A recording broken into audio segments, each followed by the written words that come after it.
چنانچہ کسی سے وعدہ کرنے کی مختلف صورتیں ہیں۔ ایک تو یہ ہے کہ انسان کسی سے مالی معاملہ کرے، اس کے اندر وعدہ کیا جاتا ہے۔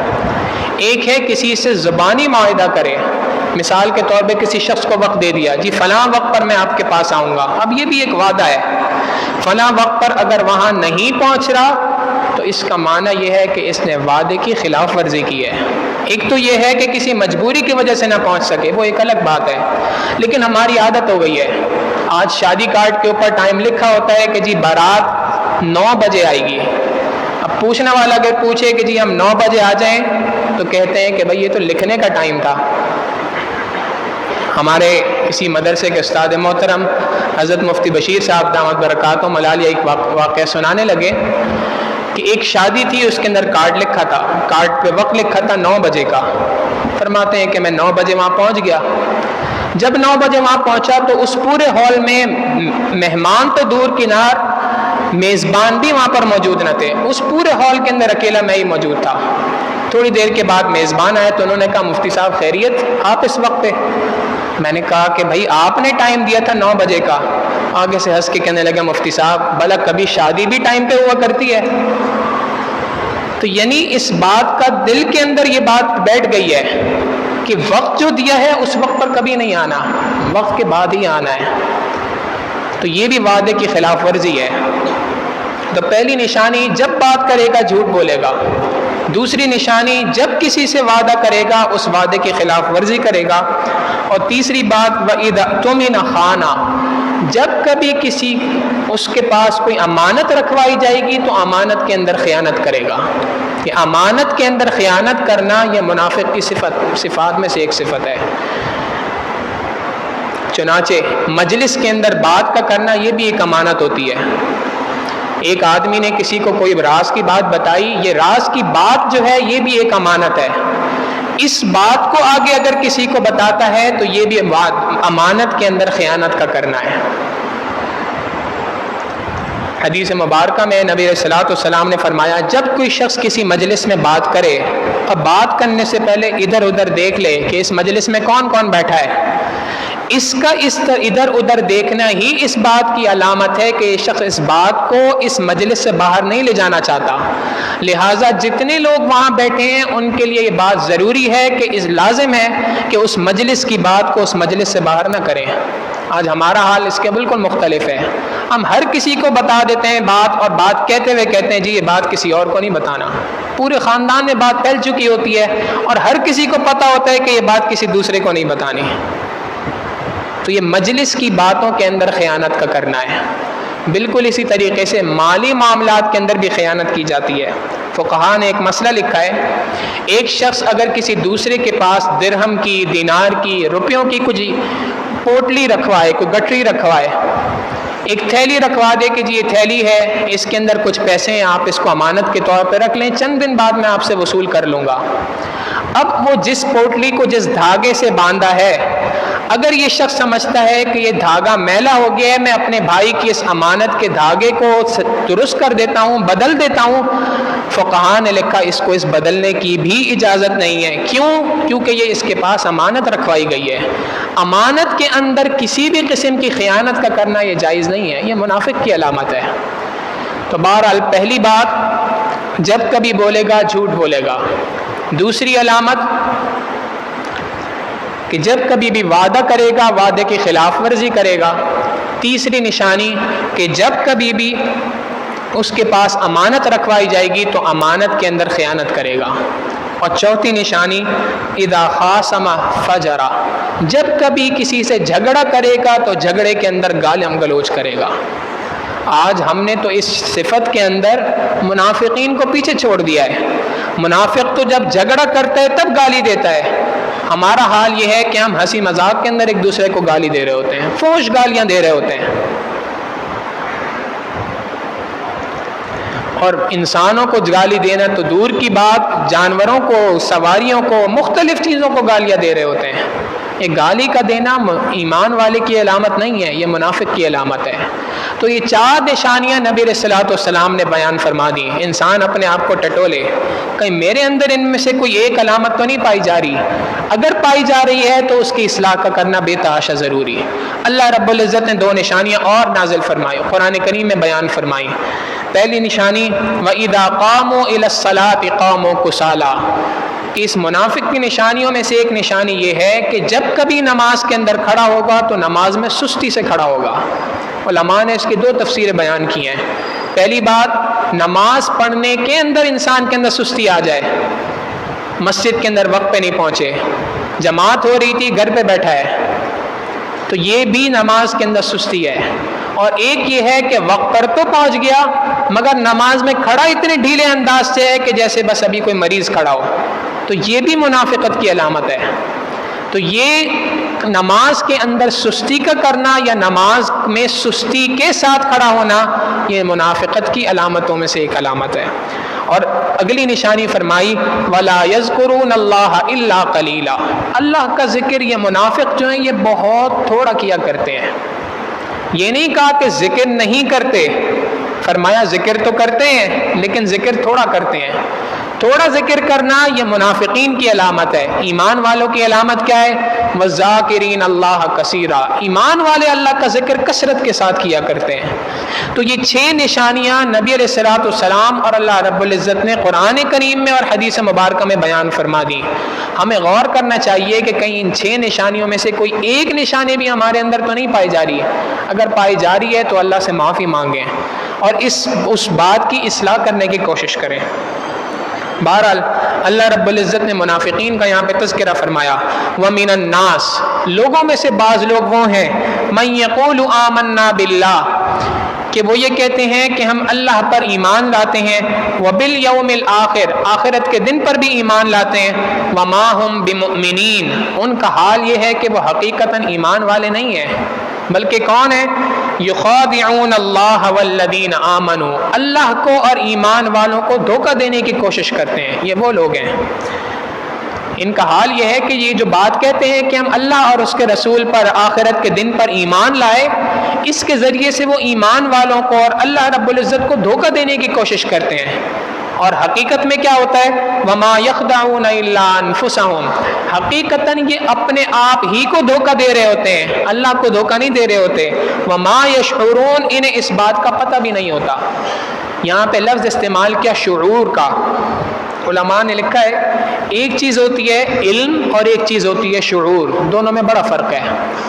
علم ہوتا ہے یہ عقل والوں کے ساتھ خاص چیز ہوتی ہے. جس شخص کے اندر عقل ہوتی ہے, انسانوں کے اندر عقل ہے, تو علم انسانیت کا خاصہ ہے. انسانوں کے پاس علم ہوتا ہے عقل کے ہونے کی وجہ سے. اور ایک چیز ہوتی ہے شعور. شعور کہتے ہیں کسی بھی چیز کے احساس کا ہونا. یہ عقل والوں کے پاس بھی ہوتا ہے, غیر ذوی العقول کے پاس بھی ہوتا ہے. ہر قسم کے جو جاندار ہیں ان کے اندر شعور پایا جاتا ہے. گرمی سردی کا احساس ہر جانور کو ہوتا ہے. ہر قسم کے حیوانوں کو گرمی سردی کا احساس ہوتا ہے, تکلیف کا احساس ہوتا ہے. تو یہ چیز شعور کہلاتی ہے.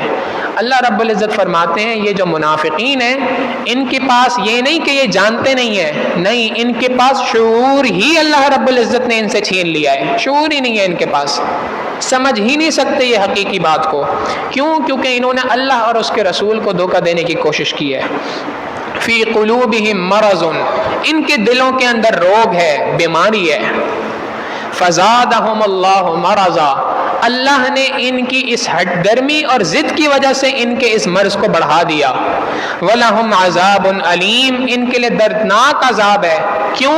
بِمَا كَانُوا يَكْسِبُونَ, ان کاموں کی وجہ سے جو یہ دنیا کے اندر کیا کرتے ہیں.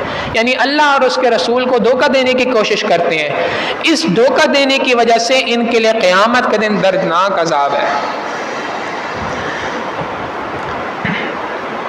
وَإِذَا قِيلَ لَهُمْ لَا تُفْسِدُوا فِي الْأَرْضِ, جب ان سے کہا جاتا ہے کہ تم زمین کے اندر فساد نہ مچاؤ, قالوا, یہ کہا کرتے ہیں, انما نحن مصلحون, ہم تو اصلاح کرنے والے لوگوں میں سے ہیں. یعنی یہ جو ان کی باتیں ہیں کہ جی جھوٹ بولتے ہیں، وعدہ خلافی کرتے ہیں، خیانت کرتے ہیں، یہ ساری کی ساری باتیں ایسی ہیں جن سے زمین کے اندر فساد مچتا ہے. انسان ایک دوسرے کے ساتھ جھگڑا کرنا شروع کر دیتا ہے، زمین کے اندر فساد مچنا شروع کر دیتا ہے، شروع ہو جاتا ہے. تو ان سے جب یہ بات کہی جاتی ہے کہ تم یہ کام نہ کرو، لا تفسدوا فی الارض، زمین کے اوپر فساد نہ مچاؤ، تو آگے سے اس کا جواب یہ دیتے ہیں کہ ہم تو فساد مچانے والوں میں سے نہیں ہیں، بلکہ ہم تو دنیا کے اندر لوگوں کی اصلاح کرنے والوں میں سے ہیں، لوگوں کی فلاح اور بہبود کا کام کرنے والوں میں سے ہیں. الا انہم هم المفسدون ولکن لا یشعرون. اللہ رب العزت فرماتے ہیں جان لو حقیقتاً دنیا کے اندر فساد مچانے والے لوگ یہی ہیں، یہ فسادی لوگ ہیں. ولکن لا یشعرون، اللہ نے ان کے اندر سے شعور کو بھی ختم کر دیا، یہ شعور نہیں رکھتے، باتوں کو نہیں سمجھتے. آج ہمارے ملک کا حال بھی یہی ہے کہ ہمارے ملک کے اندر بھی ہر شخص آج خیانت کرنے کے لیے تیار ہے، ہر شخص خائن بنا ہوا ہے. کیا ارباب اقتدار کی بات کی جائے، دنیا کے اندر جس بندے کو جتنا موقع مل رہا ہے وہ اتنی اپنے موقع کے اعتبار سے خیانت کر رہا ہے. ایک پھل لگانے والا ہو، پھل فروش ہو، وہ بھی خیانت کر رہا ہے. وہ کیسے؟ ہر شخص یہ چاہتا ہے کہ میں اچھے پھل خود رکھ لوں. ریڑھی والے کی ہمیشہ سے کوشش ہوتی ہے اچھے پھل میں خود رکھ لوں، جو خراب پھل ہیں وہ دے دوں. آپ پھلوں کی پیٹی گھر پہ لے کے آئیں، کئی مرتبہ ہوتا ہے اوپر کے سارے پھل اچھے ہوتے ہیں، اندر کے سارے پھل خراب ہوتے ہیں. کیوں؟ خیانت ہے. یہ بڑی خیانت ہے جو ایک مسلمان کے ساتھ کی جا رہی ہے. آج ہم کاروبار کے اندر ملاوٹ کرتے ہیں، سبزیوں کے اندر ملاوٹ کرتے ہیں، گوشت کے اندر ملاوٹ کرتے ہیں، دودھ کے اندر ملاوٹ کرتے ہیں. یہ ساری کی ساری چیزیں خیانت ہیں. ایک گاہک کو کوئی چیز بیچی جائے اور بیچتے ہوئے اس کو جس چیز کے بارے میں بتایا جائے وہ چیز نہ نکلے، یہ بھی سب سے بڑی خیانت ہے. ہم اس کو خیانت ہی نہیں سمجھتے ہیں، ہم اس کو کاروبار کی ٹیکنیک سمجھا کرتے ہیں، حالانکہ بہت بڑی خیانت ہے. اللہ رب العزت فرماتے ہیں کہ یہ زمین کے اندر فساد کا مچانا ہے. اور آج مسئلہ یہ ہے کہ ہم اس خیانتوں کے اندر، ان جھوٹ بولنے کے اندر، ان منافقین کی علامتوں میں اتنے ملوث ہو گئے ہیں کہ ہمیں اس بات کا شعور ہی نہیں ہے. جو اللہ رب العزت فرماتے ہیں وَلَٰكِن لَا يَشْعُرُونَ، یہ شعور نہیں رکھتے. ہم بھی یہ شعور کھو چکے ہیں، ہمیں یہ بات پتہ ہی نہیں لگتی کہ ہم کیا کام صحیح کر رہے ہیں، کیا کام غلط کر رہے ہیں. ضرورت اس بات کی ہے کہ اپنے کاروبار میں، اپنی ملازمت میں، اپنے ہر عمل کے اندر اس بات کو پہ غور کریں کہ کہیں ہمارے اندر منافقین والی کوئی علامت تو نہیں پائی جا رہی ہے. وَإِذَا قِيلَ لَهُمْ آمِنُوا، جب ان منافقین سے بات کی جاتی ہے کہ تم اللہ پر ایمان لے آؤ، کہتے ہیں قَالُوا أَنُؤْمِنُ كَمَا آمَنَ السُّفَهَاءُ، کیا ہم اس طرح سے ایمان لے آئے جیسے کوئی بے وقوف قسم کے لوگ ایمان لے کے آئے ہیں. یعنی وہ یہ بات کہا کرتے تھے کہ ان صحابہ کو دیکھو، انہوں نے اپنی جان، اپنا مال، اپنی عزت، اپنی آبرو، ہر چیز کو اللہ رب العزت کے اوپر قربان کر دیا، اللہ کے محبوب صلی اللہ علیہ وسلم کے اوپر قربان کر دیا. نہ دنیا کے اندر مال بنایا، نہ دولت بنائی، نہ عزت بنائی، کچھ بھی نہیں کیا. تو یہ تو پرلے درجے کی بے وقوفی ہے. تو انؤمن کما آمن السفہاء، جیسے یہ لوگ بے وقوف بن کے ایمان لے آئے، کیا ہم بھی اسی طریقے سے ایمان لے آئیں؟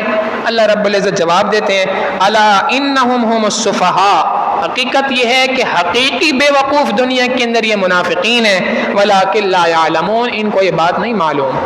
کیوں نہیں معلوم؟ کیونکہ قیامت کے دن پہ یقین نہیں رکھتے ہیں. جس دن ان کی آنکھ بند ہوگی، جس دن ان کے سانس ختم ہوں گے، جس دن ان کو موت آئے گی، اس دن ان کو حقیقت کا پتہ چل جائے گا. یہاں پر اللہ رب العزت نے لفظ استعمال کیا وَإِذَا قِيلَ لَهُمْ آمِنُوا. ابن عساکر نے حضرت ابن عباس رضی اللہ تعالیٰ عنہما کی تفسیر یہاں پہ بیان کی ہے. آمنوا کما آمن ابو بکر و عمر و عثمان و علی، جس طرح ایمان لے آؤ جس طرح ابو بکر رضی اللہ تعالیٰ عنہ ایمان لائے، ایمان لاؤ جس طرح حضرت عمر فاروق رضی اللہ تعالیٰ عنہ ایمان لائے، ایمان لاؤ اس طرح جس طرح حضرت عثمان غنی رضی اللہ تعالیٰ عنہ ایمان لائے، ایمان لاؤ اس طرح جس طرح حضرت عثمان غنی حضرت علی رضی اللہ تعالیٰ عنہ ایمان لے کے آئے. یہ چاروں صحابہ کے ایمان کے معیار کے اوپر ایمان لے کے آؤ، یہ اللہ رب العزت نے اس آیت کے اندر بیان فرمایا. تو اللہ رب العزت نے قرآن کریم کی ابتدا کے اندر ہی بتا دیا کہ اگر ایمان لے کے آنا ہے تو ایمان کا معیار صحابہ کی زندگی ہے. صحابہ کو اسی وجہ سے معیار حق کہا جاتا ہے. حق کے معیار ہیں، اسٹینڈرڈ ہیں. وَإِذَا لَقُوا الَّذِينَ آمَنُوا، جب یہ منافقین ایمان والوں کے ساتھ ملتے ہیں، ان کے ساتھ بات چیت کرتے ہیں، قَالُوا آمَنَّا، یہ کہتے ہیں ہم اللہ پر ایمان لائے، جیسے تم ایمان لاتے ہو ہم بھی تمہاری طرح ایمان لے کے آئے ہیں۔ وَإِذَا خَلَوْا إِلَىٰ شَيَاطِينِهِمْ، جب یہ اپنے سرداروں کے پاس، اپنے شیطانوں کے پاس، سرداروں کے لیے اللہ رب العزت نے شیطان کا لفظ استعمال کیا، جب یہ اپنے شیطانوں کے پاس جا کے ان سے ملتے ہیں، قَالُوا إِنَّا مَعَكُمْ، ان سے کہتے ہیں جناب اصل بات تو یہ ہے کہ ہم تو آپ کے ساتھ ہیں، وہاں جو ہم نے بات کی تھی کہ ہم ایمان لائے، انما نحن مستہزئون، ہم تو ان ایمان والوں کے ساتھ ایک ہنسی مذاق کر رہے تھے، ٹھٹا کر رہے تھے۔ اللہ جواب دیتے ہیں اللہ یستہزئ بہم، حقیقت یہ ہے کہ اللہ ان کے ساتھ ہنسی مذاق کر رہا ہے۔ کیا معنی؟ یہ سمجھ رہے ہیں کہ ہم دنیا کی زندگی کے اندر کامیاب ہو گئے، بڑے مزے سے ہم نے ان کو دھوکہ دے دیا۔ حقیقت حال یہ ہے کہ قیامت کے دن یہ منافقین جہنم کے نچلے درجے کے اندر ہوں گے، تو جس بات کو یہ ہنسی مذاق سمجھتے ہیں وہی بات ان کے لیے پرلے درجے کے عذاب کا ذریعہ بن جائے گی۔ تو یہ گویا اللہ رب العزت کی طرف سے ان کی ہنسی کا جواب ہے۔ وَيَمُدُّهُمْ فِي طُغْيَانِهِمْ يَعْمَهُونَ، اللہ نے ان کو مہلت دے رکھی ہے، فی طغیانہم، ان کی سرکشی کے اندر، کہ اپنی سرکشی کے اندر گھومتے رہو، جاؤ جہاں تک جا سکتے ہو، ہم بھی دیکھتے ہیں تم کہاں تک جاتے ہو۔ یعمہون، یہ اس اپنی سرکشی کے چکر کے اندر حیران اور پریشان گھومتے پھریں گے، یہ کبھی بھی اس سرکشی سے باہر نہیں آ سکیں گے۔ کیوں؟ ان کے دلوں کے اندر بیماری ہے، فی قلوبہم مرض، ان کے دلوں کے اندر روگ ہے، بیماری ہے، اس بیماری کی وجہ سے یہ اس سرکشی کے اس سرکل سے باہر نہیں نکل سکتے۔ یہ کون لوگ ہیں؟ نتیجہ کیا ہے اس کا؟ اولئک الذین اشتروا الضلالۃ بالہدی، یہ وہ لوگ ہیں جنہوں نے گمراہی کو ہدایت کے بدلے میں خرید لیا۔ اللہ نے ان کے اندر ہدایت کو قبول کرنے کی صلاحیت رکھی تھی، ہر بندے کے اندر ہدایت کو قبول کرنے کی صلاحیت ہوتی ہے، مگر اپنی ضد اور اپنی اناد کی وجہ سے انہوں نے اس صلاحیت کو ہی ختم کر دیا۔ اللہ فرماتے ہیں انہوں نے اس صلاحیت کو گمراہی کے بدلے میں بیچ ڈالا۔ فما ربحت تجارتہم، ان کی اس تجارت نے انہیں فائدہ نہیں دیا بلکہ نقصان دیا۔ وما کانوا مہتدین، یہ ہدایت پانے والوں میں سے نہیں ہے بلکہ یہ گمراہ لوگوں میں سے ہیں۔ اب آگے اللہ رب العزت نے ان لوگوں کی مثال کو بیان فرمایا کہ ان لوگوں کی مثال کس طرح سے ہے۔ اللہ رب العزت فرماتے ہیں مثلہم، ان کی مثال ایسی ہے کمثل الذی استوقد نارا، جیسے کہ کسی نے آگ کو روشن کیا ہو۔ اس آیت کو سمجھنے سے پہلے اس بات کو یوں سمجھ لیں، یہ مثال بالکل ایسی ہے کہ ایک قافلہ جنگل کے اندر جا رہا ہو اور جنگل میں جاتے ہوئے وہ اچانک گھپ اندھیرا آ جائے، مغرب کے بعد کا وقت ہو جائے اور اس کے بعد ان کے پاس کسی قسم کی لائٹیں نہ ہو، کوئی ٹارچ نہ ہو، کوئی کسی قسم کی روشنی کا انتظام نہ ہو، نہ آگ ہو، کچھ بھی نہ ہو، اور گہرے اندھیرے کے اندر یہ ڈوب جائیں۔ اب اس اندھیرے کے اندر ان کو ہاتھ پہ ہاتھ سجائی نہ دے، کوئی ایک بندہ دوسرے کو پہچان نہیں سکتا، اتنے سخت اندھیرے کے اندر ہیں اور اس اندھیرے کی وجہ سے پریشان ہیں۔ ایسے موقع پہ چند لوگ کہیں سے مشکلوں سے ڈھونڈ کے لکڑیاں لے آتے ہیں اور لا کر آگ جلاتے ہیں۔ جیسے ہی آگ جلتی ہے بعض لوگوں کی آنکھوں کی بینائی سلب ہو جاتی ہے۔ تو اب اس آگ کے جلنے نے ان کو فائدہ نہیں دیا بلکہ ان کے لیے اس آگ کا جلنا نہ جلنا برابر ہو گیا۔ اللہ رب العزت نے منافقین کی یہی مثال یہاں پہ بیان فرمائی کہ منافقین کی یہی مثال ہے کہ وہ منافقین دنیا کی زندگی کے اندر تو ایمان سے فائدہ اٹھا رہے ہیں کہ اپنے آپ کو ایمان والا میں شامل کر لیا، لفظ ایمان بول کے کہ ہم اللہ پر ایمان لائے، اس کی وجہ سے ان کو مال و دولت بھی مل رہا ہے، اس کی وجہ سے ان کو زکوٰۃ بھی مل رہی ہے، صدقات بھی مل رہے ہیں، مال غنیمت بھی مل رہا ہے، مگر جیسے ہی ان کی آنکھ بند ہوگی ایمان کا فائدہ جہاں پر حاصل ہونا شروع ہونا تھا وہاں سے ان کو ایمان کا فائدہ حاصل ہونا ختم ہو جائے گا۔ ایسی ہے جیسے آگ جلی اور ان کی آنکھوں کی بینائی ختم ہو گئی۔ اللہ فرماتے ہیں ان کی مثال ایسی ہے جیسے کسی شخص نے آگ کو جلایا، فلما اضاءت ما حولہ، جیسے ہی اس آگ نے اپنے ارد گرد کی چیزوں کو روشن کیا، ذہب اللہ بنورہم، اللہ نے ان کی بینائی کو سلب کر لیا، وترکہم فی ظلمات، اور ان کو اندھیروں کے اندر چھوڑ دیا، لا یبصرون، اب ان کو کچھ نظر نہیں آ رہا۔ کیوں نظر نہیں آ رہا؟ اپنی ضد، اپنی ہٹ درمی اور اپنے اناد کی وجہ سے۔ اللہ فرماتے ہیں صم بکم عمی فہم لا یرجعون، یہ اندھے ہیں، یہ بہرے ہیں، یہ گونگے ہیں، لا یرجعون، یہ کبھی لوٹ کر ایمان کی طرف نہیں آئیں گے۔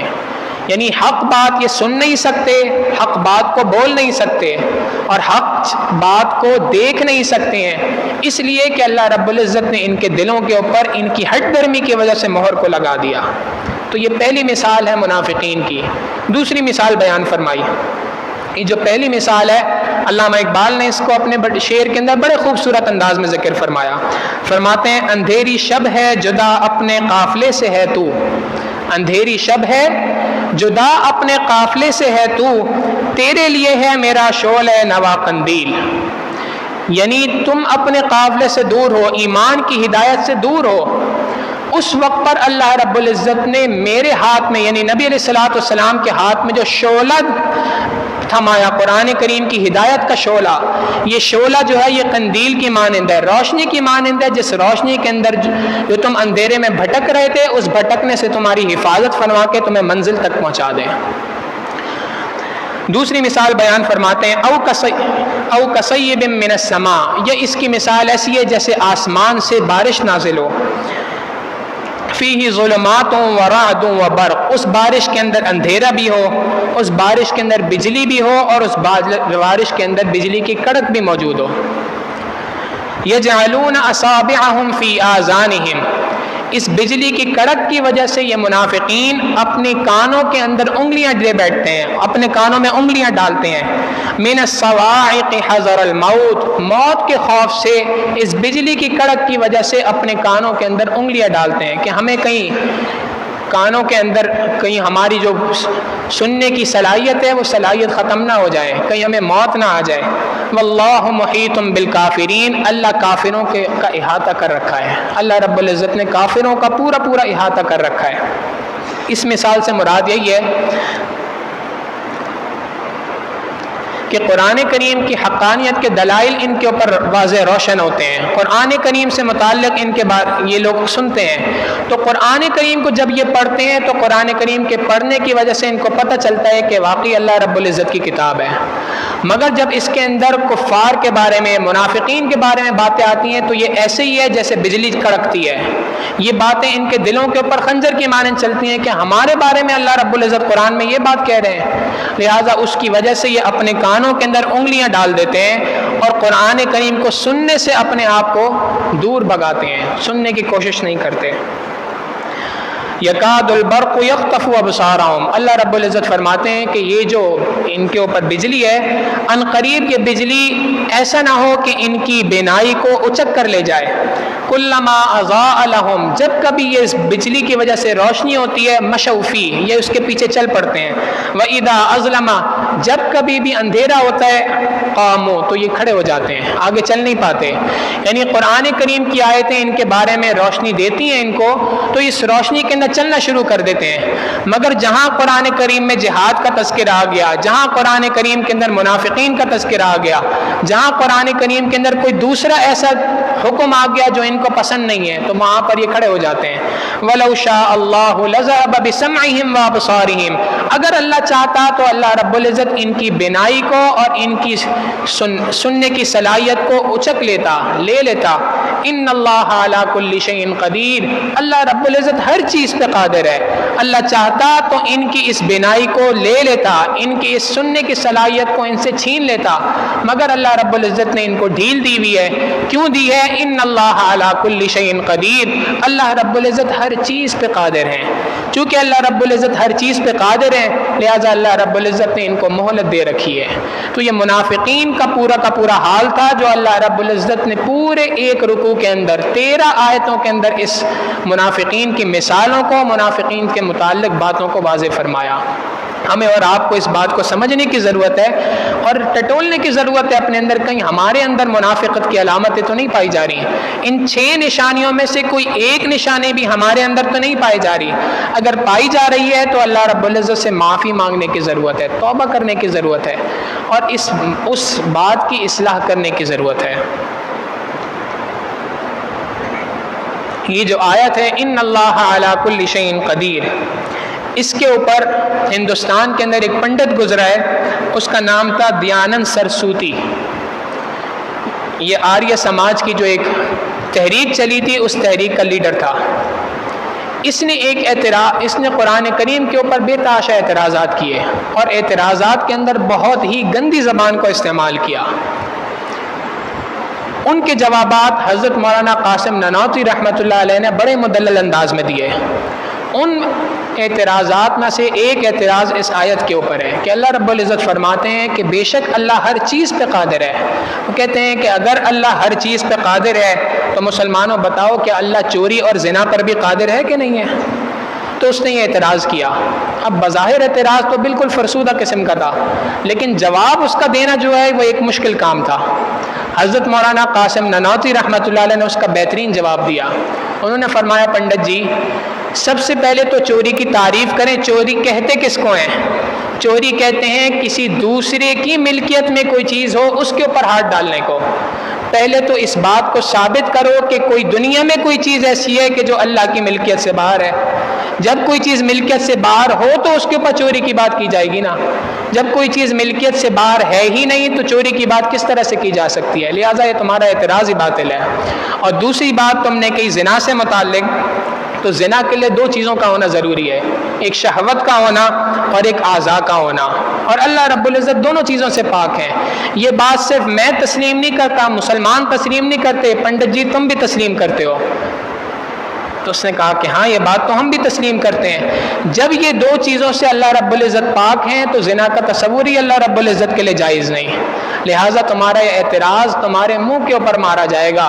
فَبُهِتَ الَّذِي كَفَرَ، کفر اس کے اوپر مبہوت ہو کے رہ گیا۔ تو یہ اس آیت کے اوپر اعتراض تھا۔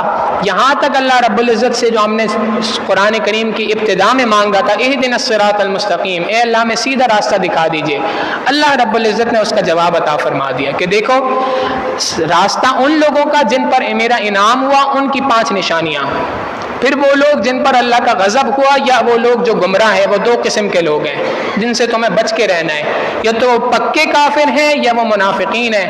ان دونوں کے حالات کو میں نے ذکر کر دیا۔ اب تمہارے لیے یہ بات ضروری ہے کہ تم اهْدِنَا الصِّرَاطَ الْمُسْتَقِيمَ پر چل کر دکھاؤ۔ تو یہاں تک اللہ رب العزت نے ہماری اس دعا کا جواب یہاں پہ عطا فرمایا۔ اس سے آگے اللہ رب العزت نے مختلف قسم کے احکامات کو نازل فرمایا۔ اللہ رب العزت قرآن کریم کو سمجھنے اور اس کے مطابق ہمیں زندگی گزارنے کی توفیق عطا فرمائے، اور منافقین کی تمام علامتوں سے اللہ رب العزت ہماری حفاظت فرمائے۔ وآخر دعوانا ان الحمد للہ رب العالمین۔ سبحان رب جلال الوہاب، اللہم صلی علی سیدنا محمد وعلی آل سیدنا محمد وبارک وسلم۔ ربنا ظلمنا انفسنا وان لم تغفر لنا وترحمنا لنکونن من الخاسرین۔